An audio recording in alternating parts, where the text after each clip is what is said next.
আল্লাহর হাবিব সাল্লাল্লাহু আলাইহি ওয়াসাল্লাম বলছেন, হযরত আবু হুরায়রা রাদিয়াল্লাহু তাআলা থেকে বর্ণিত এই হাদিসটি মুসলিম শরীফে 214 নম্বর হাদিস।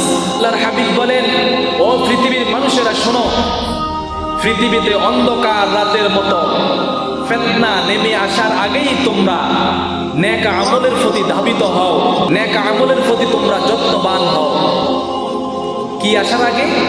পৃথিবীতে অন্ধকার আসার আগেই, পৃথিবীতে ফিতনার অন্ধকার আসার আগেই আপনাকে বলছে ঈমানের প্রতি আপনি যত্নবান হওয়ার জন্য, ওই পথের প্রতি যত্নবান হওয়ার জন্য যেই পথে আল্লাহকে পাওয়া যায়, যেই পথে রাসূলকে পাওয়া যায়, যেই পথে কোরআনকে পাওয়া যায়, যেই পথে স্বয়ং আল্লাহ রাব্বুল আলামিনের জান্নাতকে পাওয়া যায়। আল্লাহর হাবিব সাল্লাল্লাহু আলাইহি ওয়াসাল্লাম বলছেন, আমার উম্মতের মধ্যে এমন একটি সময় আসবে, যেই সময় সকালবেলা আমার উম্মতের পরিচয় থাকবে সে মুমিন, আর বিকালবেলা তার পরিচয় হবে সে কাফের। আবার বিকালবেলা সে হবে মুমিন, সকালবেলা হবে সে কাফের।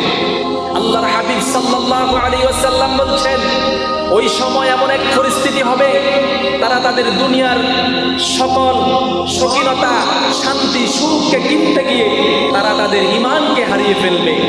আল্লাহ রাব্বুল আলামিনের হাবিব বলেন, দুনিয়া নিয়ে তারা এত পাগল হবে আমার ওই উম্মতেরা, দুনিয়ার সকল শান্তি ভোগ করতে গিয়ে, টাকা পয়সা কামাই করতে গিয়ে, দুনিয়ায় কামাই করতে গিয়ে তাদের ঈমানের মতো শ্রেষ্ঠ সম্পদ তারা বিক্রয় করে দেবে।